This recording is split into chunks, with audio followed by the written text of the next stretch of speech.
ഞാൻ കൈക്കുഞ്ഞായിരിക്കുന്ന സമയത്ത് എൻ്റെ അമ്മയും അച്ഛനും എന്നെയും കൊണ്ട് പോയി കാണുന്ന ആദ്യ സിനിമയാണ് ഹരിഹരൻ പിള്ള ഹാപ്പിയാണ്, നമ്മുടെയൊക്കെ ലാലേട്ടൻ്റെ പടം. അന്ന് തൊട്ട് ഇന്ന് വരെയുള്ള ലാലേട്ടൻ പടങ്ങളെല്ലാം എനിക്കിഷ്ടമാണ്. ഒന്നുകൂടി പഴയ സിനിമകളോടാണ് എനിക്ക് താല്പര്യം. ലാൽ സാറിൻ്റെ ആ ഒരു ചിരിയും നടത്തും ഒക്കെ. അപ്പോൾ ഇന്ന് ലാലേട്ടൻ്റെ ഒരു റെസിപ്പി നമുക്കൊന്ന് ട്രൈ ചെയ്ത് നോക്കാവേ. ഈ ഇടയ്ക്ക് അദ്ദേഹം ഒരു ഇൻ്റർവ്യൂവിൽ പറഞ്ഞ റെസിപ്പിയാണ്. ഇത് നല്ല രീതിയിൽ വൈറലുമായിട്ടുണ്ടായിരുന്നേ.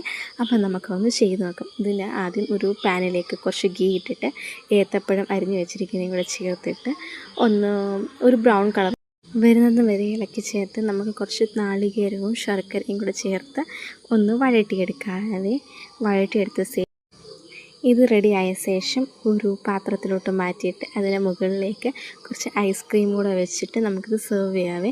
ഇത് കഴിക്കാൻ നല്ല ടേസ്റ്റാണ്. പിന്നെ ഞാനിത് ഇങ്ങനെ സ്ലൈസസ് ആയിട്ട് കിടക്കുന്നുണ്ട്, എനിക്ക് ഇളക്കാൻ പറ്റാത്തതുകൊണ്ട് ഇത് മൊത്തം ഞാൻ കുത്തി ഉടച്ചു. കാരണം ഇളക്കാനൊരു എളുപ്പത്തിന് വേണ്ടിയിട്ട് കുത്തി ഉടച്ചെടുത്താലും നല്ല രുചി ഉണ്ടായിരുന്നു.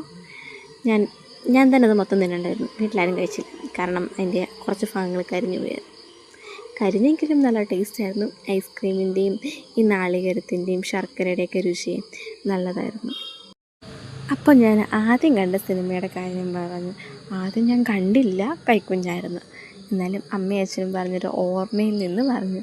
അപ്പോൾ ഞാൻ ഈ ഇടയ്ക്ക് അവസാനം കണ്ട ലാലേട്ടൻ്റെ പടം എന്ന് വെച്ച് കഴിഞ്ഞാൽ തുടരുമായിരുന്നു. നമ്മുടെ ഒരു റാന്നിക്കാരനായിട്ടുള്ള ലാലേട്ടൻ്റെ ആ വരവും ഒക്കെ നല്ല സൂപ്പറായി. ഒരു പണ്ടത്തെ ആ ലാലേട്ടനെ ആ സിനിമയിലൂടെ നമുക്ക് കാണാൻ സാധിച്ചായിരുന്നു. അപ്പം എനിക്കതിനകത്ത് ഏറ്റവും കൂടുതൽ ഇഷ്ടപ്പെട്ട ലാലേട്ടൻ്റെ ആ പേരാണ് ബെൻസ്. പിന്നെ അതുപോലെ തന്നെ ജോൺ സാറ് നെഗറ്റീവ് ക്യാരക്ടറാണെങ്കിലും ജോൺ സാറിനെയും വല്ലാണ്ടങ്ങ് ഇഷ്ടമായി.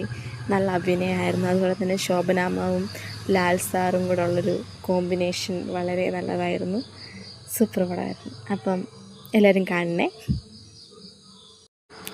പിന്നെ അടുത്തൊരു റെസിപ്പി വീഡിയോയിൽ എനിക്ക് ഏറ്റവും ഇഷ്ടപ്പെട്ട വേറൊരു നടനെക്കുറിച്ച് അറിയാവേ. അതാരാന്ന്